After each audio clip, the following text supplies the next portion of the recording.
and we're back for yet another episode of the Art About UG podcast, where we celebrate the city's vibrant art scene. I'm your girl Maria, and as usual, I'm joined by my wonderful co-host, Stella. In this week's episode, we dive into the world of Ugandan multidisciplinary artist Ronald Odur.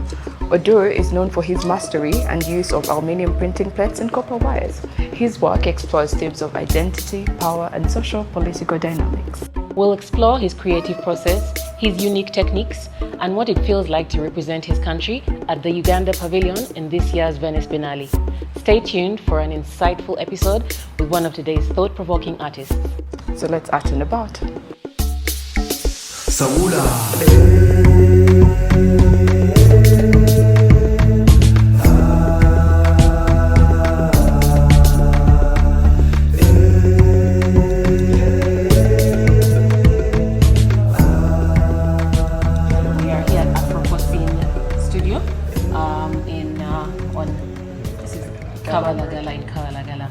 So I know that you grew up, we did a little bit of digging before we got here. And we know that you grew up in Katwe, and that's where you picked up the art. The use of scrap. The use of scrap, yeah. So how did your growing up in Katwe influence you? I feel like that's something that's integral to your process. Yeah. Actually, for me, as you can see, like in the background, like this specific material, which is the aluminium printing plates, okay. And this material has been part of me during my childhood.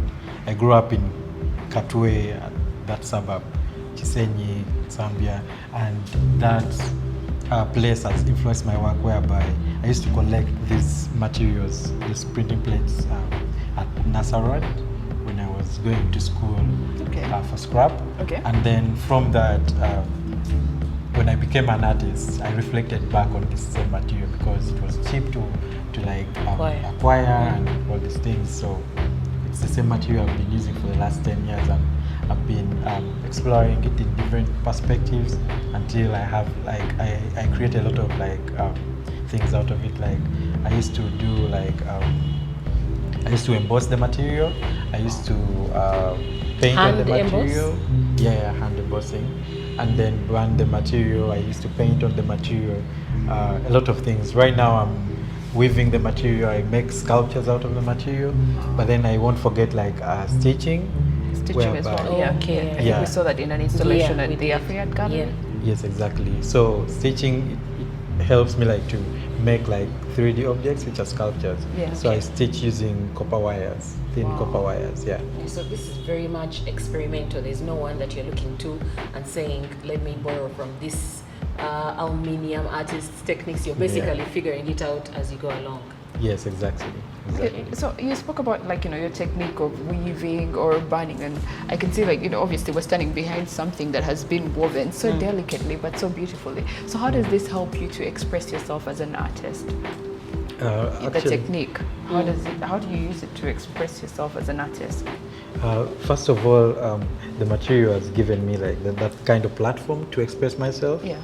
Because there are certain things I can't do, like paint. I couldn't afford that, though I can now afford it. But for me, my work is really borrowed. I borrow from my experience. Yeah, majority of my work. Your lived experience. Yes, exactly. Now, for example, this work we are standing in is my ongoing piece of work. Okay. It is more of a performance, and it's from my experience when I got an accident last year, around April, and I broke my arm. And this work is called the scars on my elbow. I'll show you my elbow with the scars. Yeah, so it's going to be a really dynamic kind of installation, which is going to take different forms. But then performing on this giant mat, it's still not even halfway. Yeah, so from that is another how I express myself as an artist with this material. And then another piece of work which you saw at Afriat was from an installation I created when I got some issues during the election period. And then I created work out of that. So that work was confiscated, and then I created work out of that experience I got. Literally, your work is a It's a collection of your lived experiences. It's a way of, expressing it. Beautiful. Okay, so you've made a choice to do mostly installation pieces.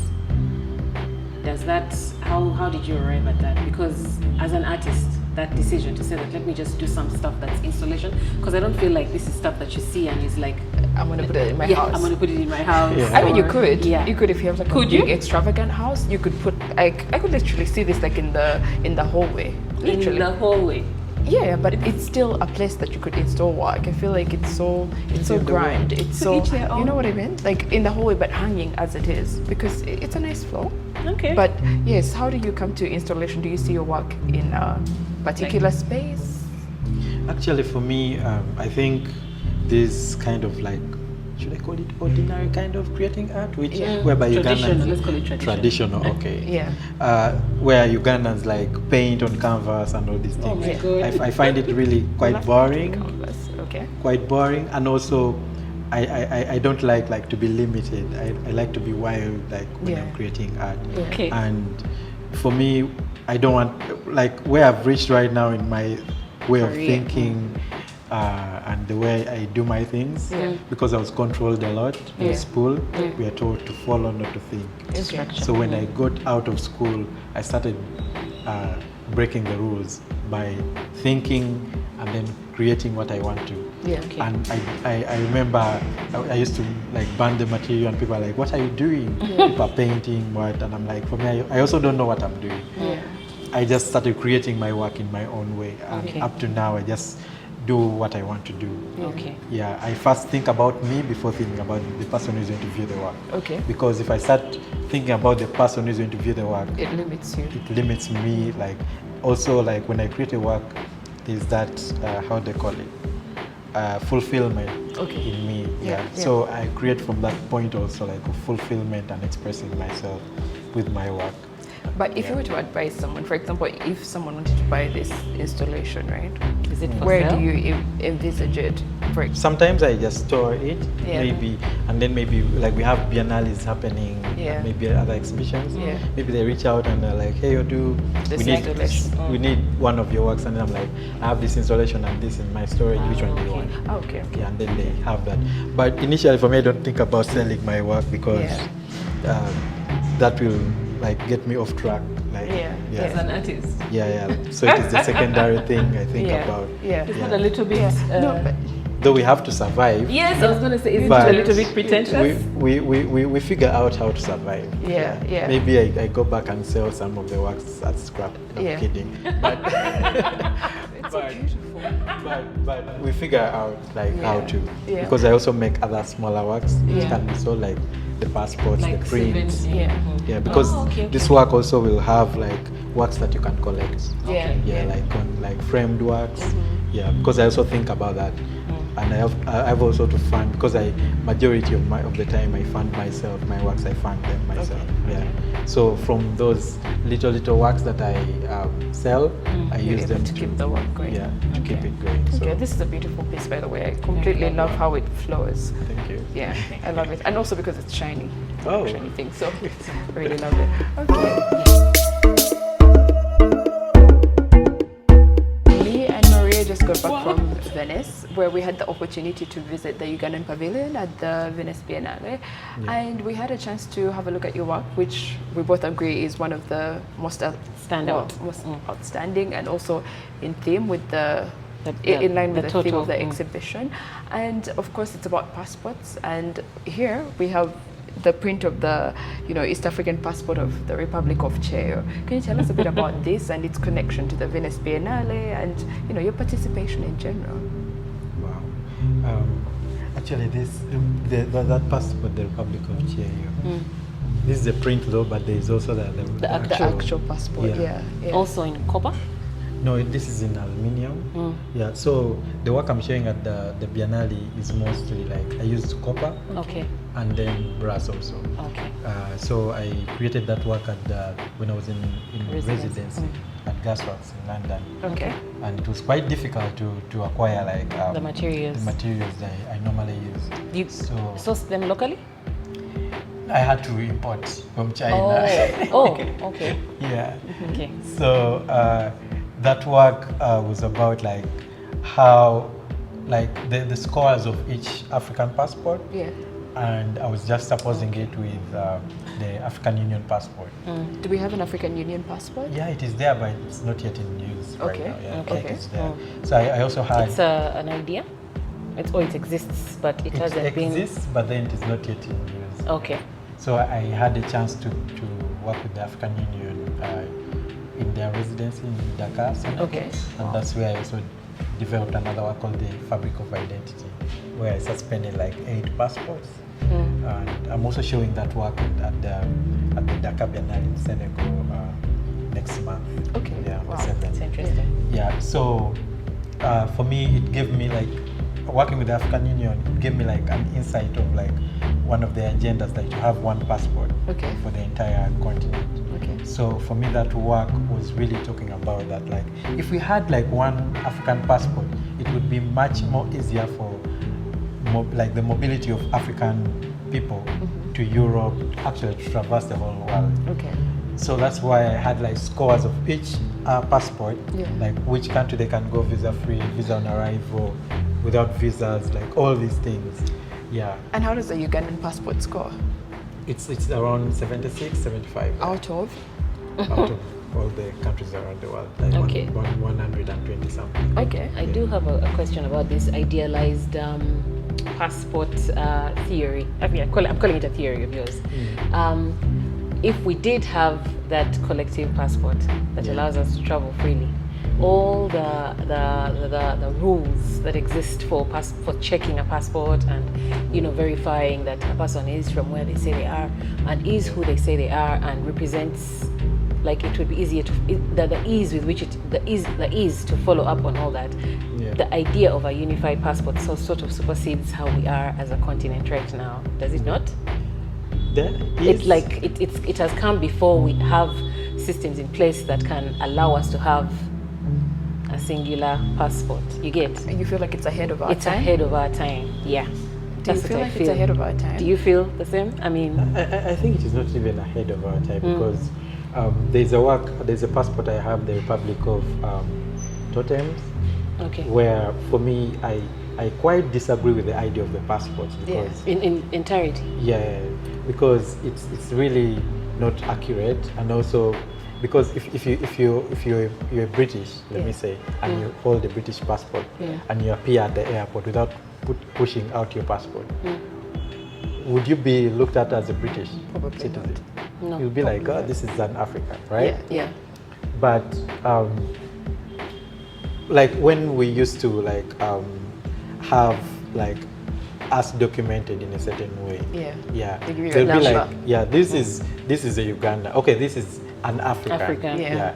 But when like to get to know that you're really an African from this specific place, you do the Tamblango Muganda thing, right? Yeah. And that is how we are documented. Like, even me, I'm a Langi, but then we have Dogola. Like I come from the Dogola of this person, and then this person, and then this person, and then this person. Yeah. So that is how we are documented, and this is really evident in different cultures. Yeah. Which I'm like, okay, so this is how Africans used to identify themselves.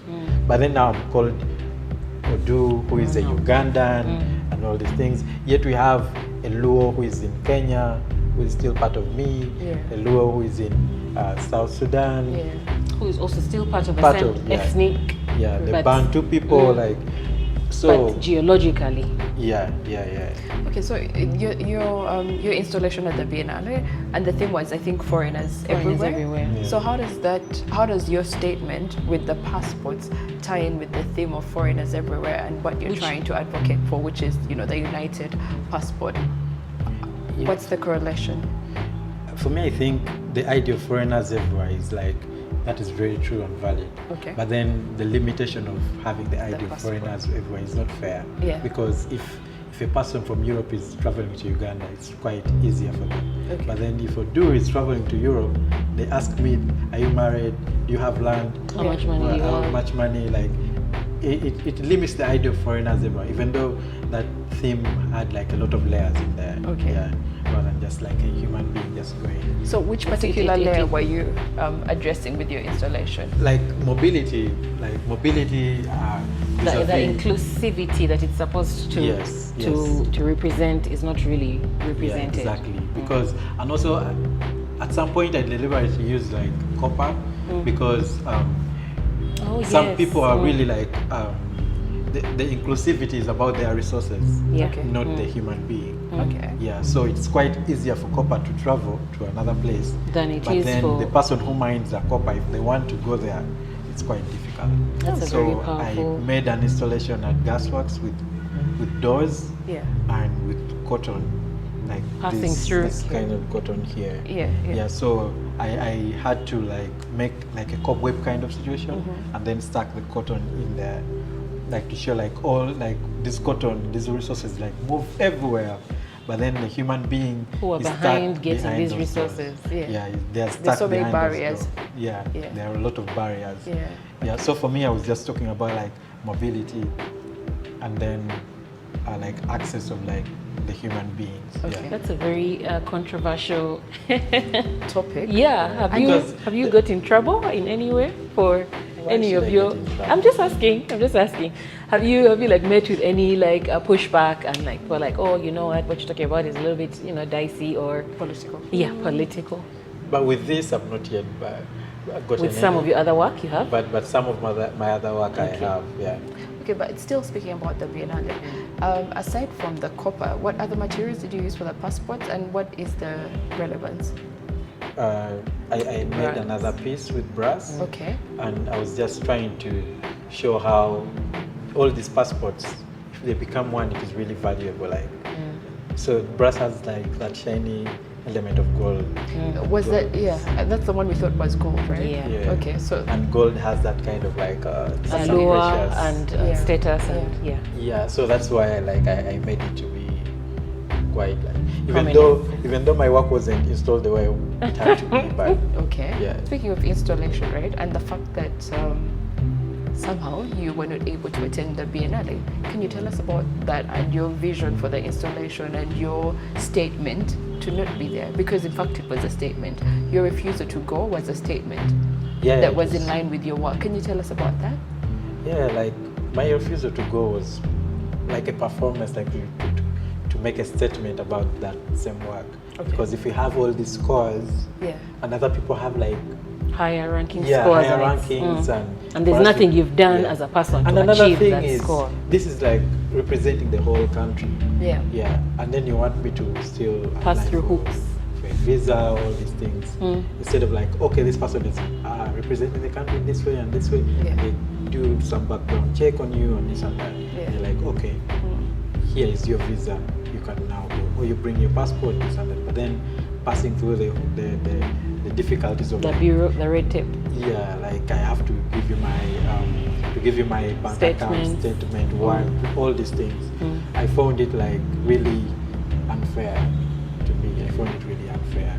But surely, as the Ugandan pavilion, I feel like it's a national pavilion, meaning that there's some involvement from the state or from the government or from the ministry, for example, of gender. Was there no support? Was there no support? Because I feel like with the backing of with the full backing of the Ministry of Gender, things could have gone smoothly, and and I mean, you're an artist and you have a vision for how you want your work installed because there's a message you want to tell. Surely there should have been some. Yeah, actually there are certain things I don't want to talk about, like the involvement of the government and then the national pavilion. I don't want to talk about those things because even though I talk about them, nothing is going to be like to change or it is not going to do anything. It's just talking about it. But the only thing I want to talk about is like art. Yeah. And what art is doing. And the message. Do you feel that do you feel like your installation delivered your point? Do you feel it delivered your point? I think partially it did. Partially. Yeah.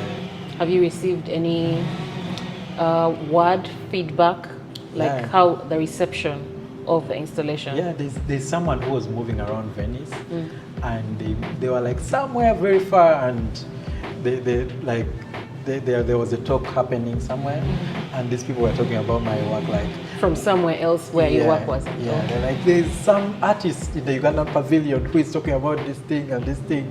Like, what do you like? And I'm like, okay. And this person calls me like, hey, we're talking about your work. People are talking about your work here, and I'm like, how?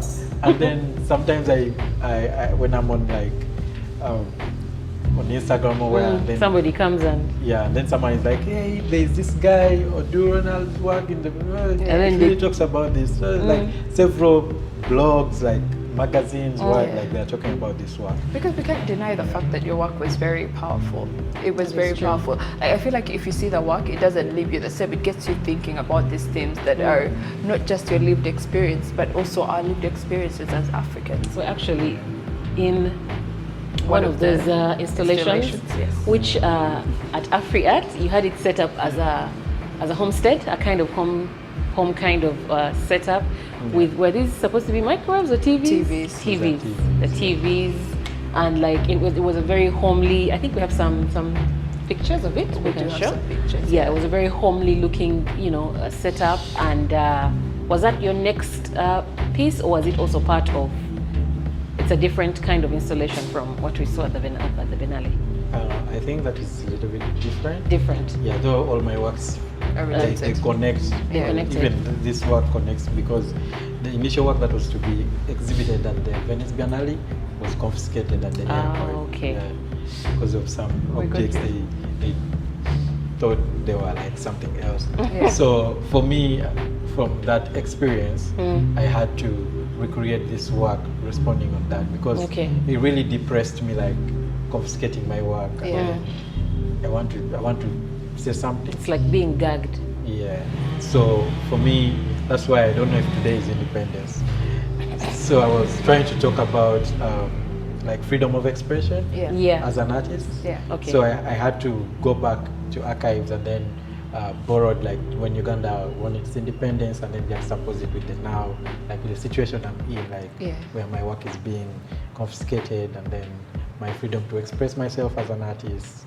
Yeah. So I had to make like the 90s kind of television. I love it, by the way. Yeah, and It's very, very nice, very throwback. Yeah. And then I had to project like the videos of independence that day. Yeah. I do have a counter for that, but I feel like it would be very combative. Like you might. I do have a counter for a lot of your. Have you met? First, have you met with anybody that countered your ideas, the ideas that you put forward in your art, and like argued against you, and then you changed your mind? Like you're like, maybe I could be looking at it from a perspective that is, I don't want to say close-minded, like because of that's like what I know, within what I know. Yeah. And then somebody gives you a counter position, and you're like, let me consider that, and then it affects you. Has that happened? Somehow, sometimes. It does?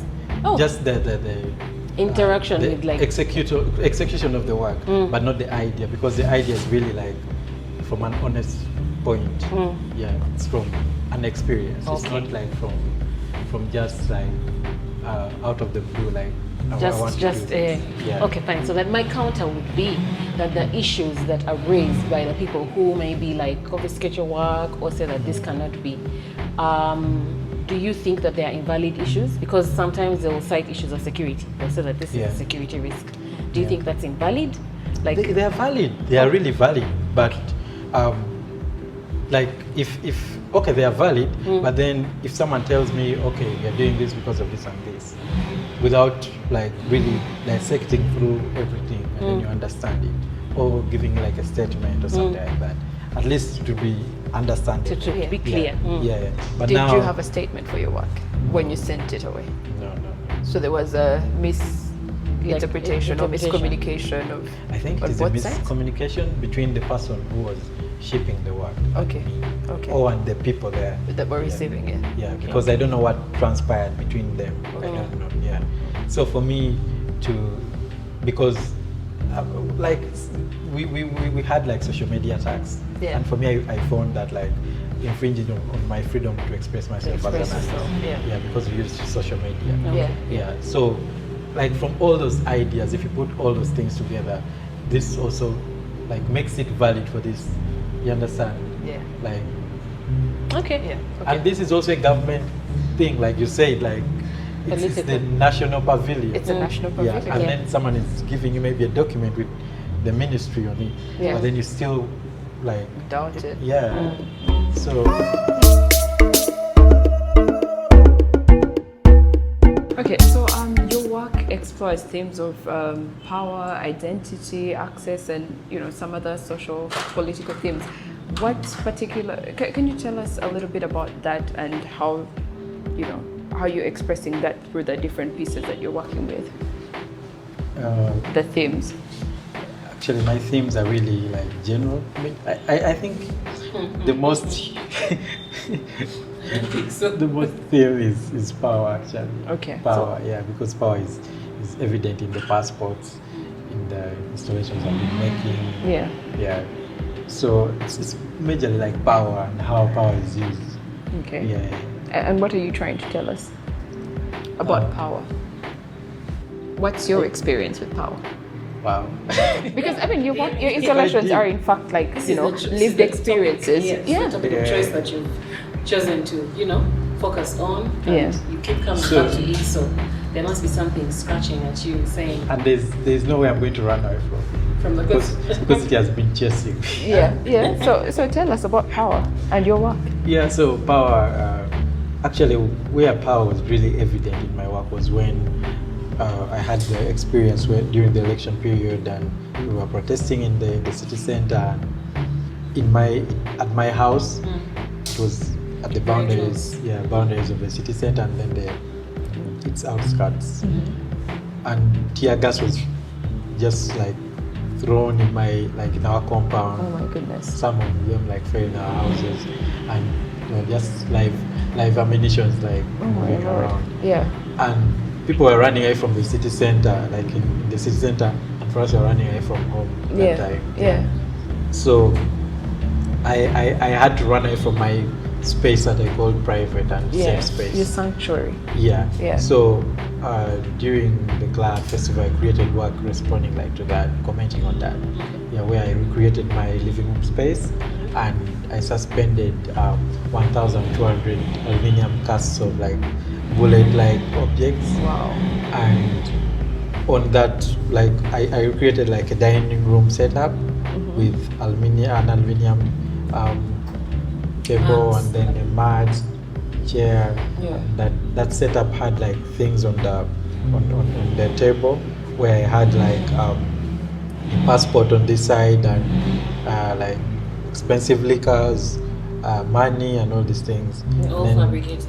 yeah, in aluminium. Yeah. And then I had the other side a television, a 90s television with those red and blue stripes on it. No signal, and then a stone, and then a Bible. Yeah. So all these things were really different power dynamics. Yeah. Whereby there's power, the other side they have the power with a stone, and then religion, and then the media, And the then money, this, yeah. and then this The side, expensive stuff.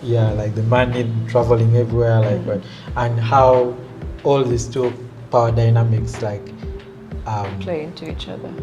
for the usage of the bullets it was a symbol of bullets on top. Yeah. It was a really well lit chandelier. Yeah. And so these power dynamics, how do they play together and then influence the usage of the bullets and the tear gas, so that's how I was talking about power. Okay. And what is some of the feedback you've received? Because I mean, those themes are they're very strong themes and very, political obviously, but it's something that I feel like we as Ugandans, in most cases, people tend to shy away from things that make them uncomfortable. But here you are, addressing it head on. What is some of the feedback that you've received from the work that you've done? First of all, you talked about uncomfortable. No, uncomfortable indeed. Because how many Actually- people are, willing to talk about politics like that, or are willing to talk about things that have affected them that deeply, but are also there's certain things I don't want to talk about anyways, but for me, it's really sad, like when you're in your space and things happen. Indeed. And how are you going? And you're traumatized at some point. Yeah. So how are you going to like unpack that trauma and just throw it away? Yeah. And for me, I think through my work, that is where I do that from. Okay. Yeah, and that is what gives me courage to talk about these things. And another thing is, I'm not attacking anyone. Indeed. I'm just talking about my experience, but in an artistic form. Yeah. Yeah. So that is the way I get the confidence to talk about such issues. But what about the feedback from the people who view your work? The feedback? One of the feedbacks are like what you just say, like, oh, you're talking about this kind of stuff. Yeah. And then other people are like have like kind of connecting kind of experiences. Yeah, because they've with the lived it work. too. Yeah.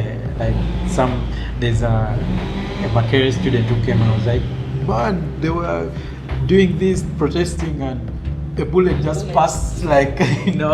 Yeah. Wow. Yeah. Yeah. And I was like, whoa, are You you for too? real? Yeah. And it's like, yes. And I'm like, okay.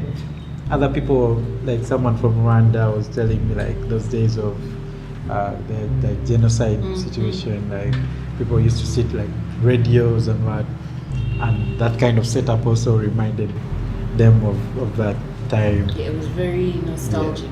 Yeah. Yeah. The way you had it set up. Yeah, exactly. So, do you think in your future works that you're going to continue explore? I mean, obviously, as long as the inspiration keeps presenting itself, we'll keep talking about it.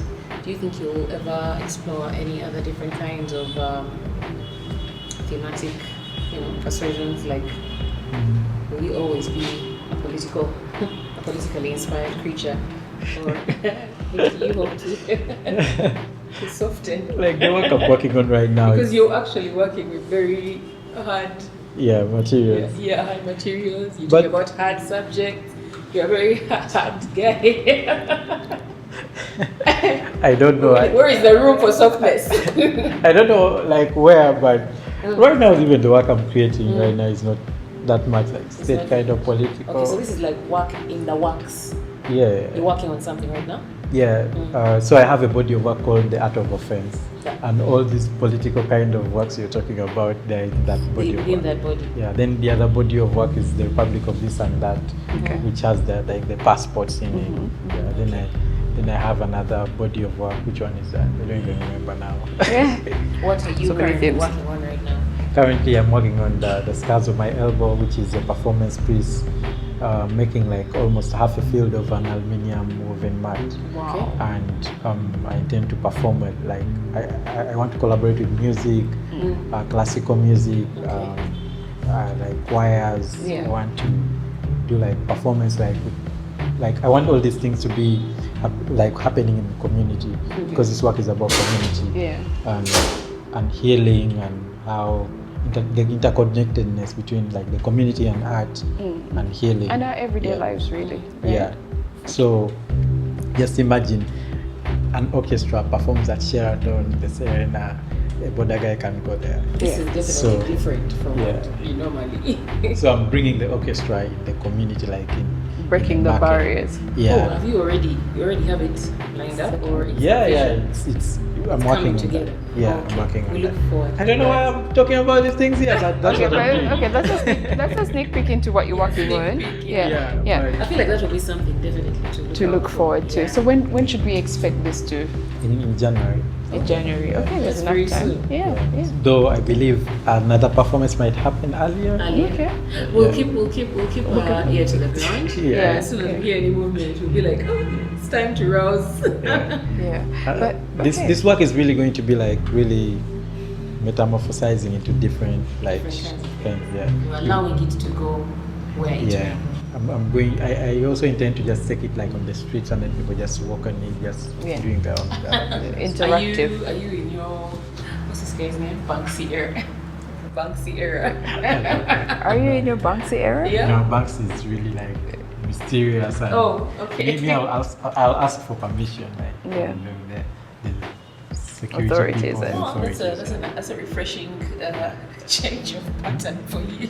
No, like I'm a law-abiding citizen. Oh, yes. Yeah, No, but in my work, You're just I loud. want to Yeah. rebel. No, An he just wants artist to is- speak. Yeah, I want to speak. Like if I'm in my studio I don't think I have to ask for permission to create that work. That's true. But this is a public space, so I have to inform this. Because, Okay, but let's talk about a little bit. Let's go back a little bit to the Biennale, and how has it impacted your career? Has it impacted your career at all? Like showcasing at something that's so prestigious, has it sort of impacted your career? Doors. And Opening some unexpected doors. And windows. Has it? Yeah, like it's not an everyday thing for someone to go and be part of the Biennale. The Biennale, An international stage like that. It's really something really big, if I would say, the art scene. Both internationally and locally. Because I believe now, like Uganda, this is the second time Uganda is showing. We have the pavilion for the second time. So it also adds something onto your CV, and other opportunities come in, and also you're looked at as like, okay, this artist is serious. Legit. This is somebody that we have Though I to don't know watch if out I'm for. serious. I don't know. I mean, I'm still thinking we about it. definitely feel you're serious. We feel like we came serious. all the way to see you. Okay. We saw your work. We were like, Because who I've is been this playing guy? a lot in my work. No, but as you should. Like life shouldn't be so. You have to. Anyways, I don't Breathe. I don't live a serious kind of life. I'm serious, but not the other kind of serious. And yet your work is serious. Who is going to put on an aluminium shoe? Who is going to use an aluminium No, but jacket? it's what it I mean, represents. don't though. give people It's ideas. not, but it's also what it represents, right? So I'm playing. You're not playing. You are saying something very smartly. You're saying something. Okay. So Artistic, creative. yes, creative. Okay, let me take it that way. Yeah. But the Biennale has been something amazing for me, though. Like the display of my work was really something off for me. And people are having different views onto the work, which is really sad. I read something and they're talking about America, slavery, what onto my work. I've never experienced slavery, and we are in East Africa. It's West Africa majority of it, and coastal. It's the countries that mostly felt the brunt. So for me, I don't know if I can start talking about slavery, like from which point, I don't even know. It's not lived experience as such. And Not also, directly, anyway, not firsthand. I've never been to the US, and I don't know, like, but someone is talking about the US and talking about like my works are like the passports are 65 or something like that. I'll share with you like that. And I'm like what is this about? There was some What was the misinterpretation. vision though? What was your vision in terms of installation? What was your vision? So I wanted like the 54 passports to be juxtaposed alongside the African Union passport. And that is the story. So I don't know which story. That is the reason that's why newspaper write. So it was supposed to be like some kind of equation. Like this should equal this. And at some point I was just going to maybe right there, like Odur couldn't come here, like in one of he couldn't was get not here because he couldn't get his visa. Something like that. I almost wrote something like that, but then I was like, okay, let me just use a Uganda kind of like kuda kutambula kulaba kuda kunyumya naye tunanyumya bichinga tetusobola kufuna visa. I believe you saw translation. We did. We saw it. We saw and that. we actually kept using that phrase a lot of it became our times. catchphrase after that, after seeing the installation. But also I think if it was really installed the way it had to be, it was just going to give you like the instant idea. Immediately, and you don't need to stress. Like, oh, tell me a little bit about actually this, different tell me a little layers bit about that. of ideas, like why is this like it's like actually like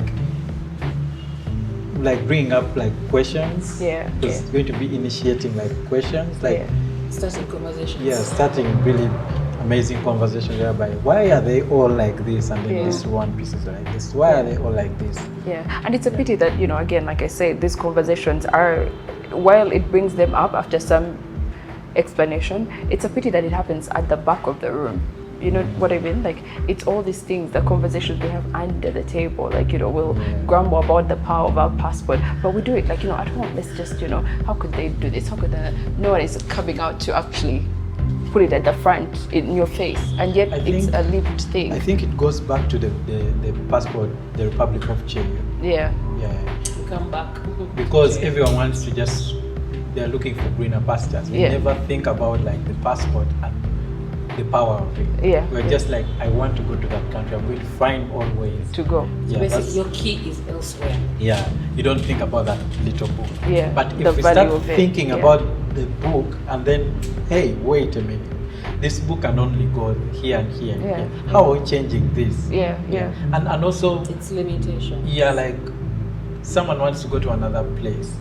It's because they don't appreciate what is happening where they're coming from. Exactly. So maybe let's work on where we come from. Maybe those other people will also start appreciating us, and we also put stringent rules Yeah, on really. entering our country. Yeah. No, Maybe. got it. Yeah. Indeed. They because- already appreciate, but the stringent rules Yeah. could Yeah. actually check. Yeah. So if we do that, maybe we will have to we will Like start something. thinking about Yeah. thinking about like this book also has to do this. we can change the narrative.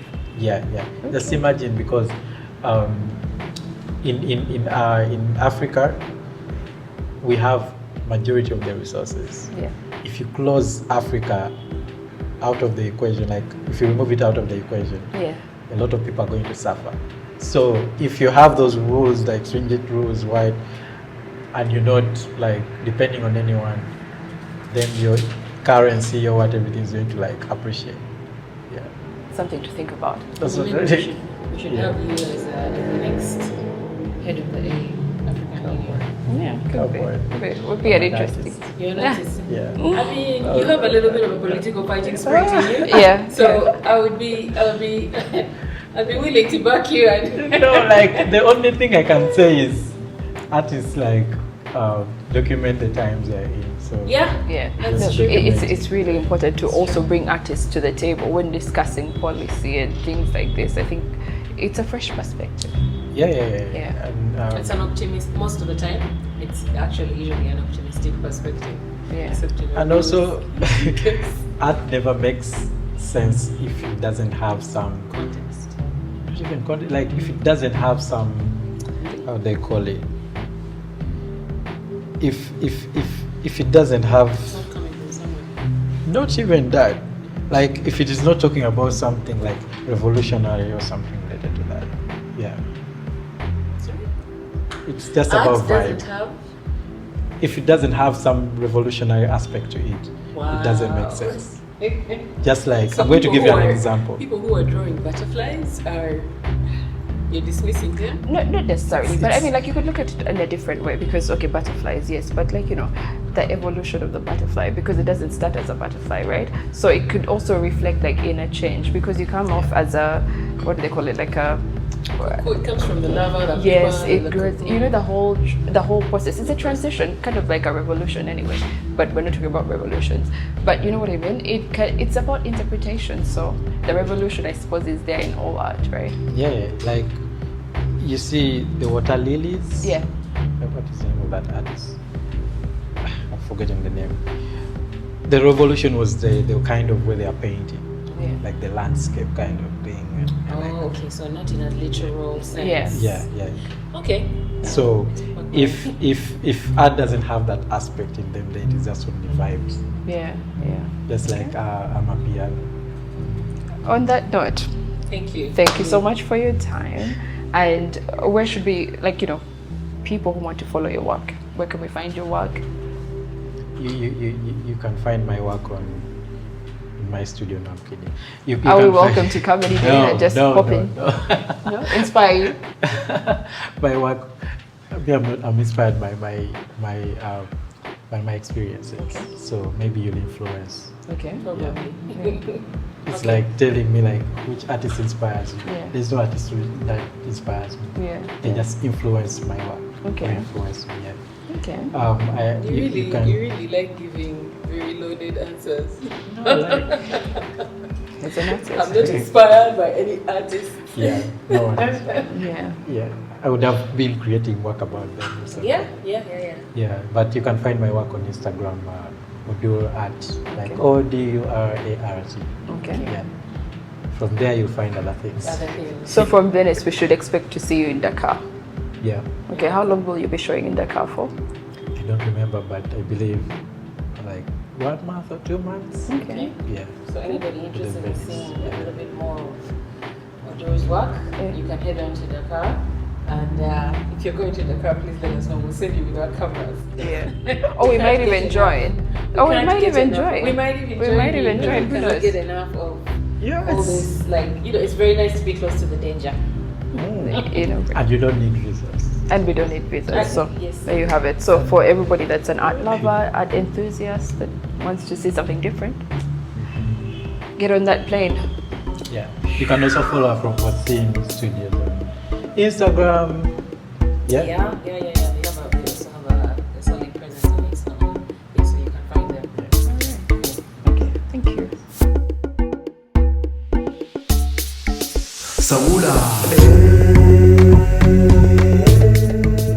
And that's a wrap for today's episode of Art and About UG. Thank you, Odur, for sharing your creative process with us. If you enjoyed that episode, follow Odur on his social media on Instagram for more stories and for more of the artworks to follow. And don't forget to subscribe, like, and follow us on all our social media platforms for more stories from the art world. Until then, come for the art. Stay for the story. Bye.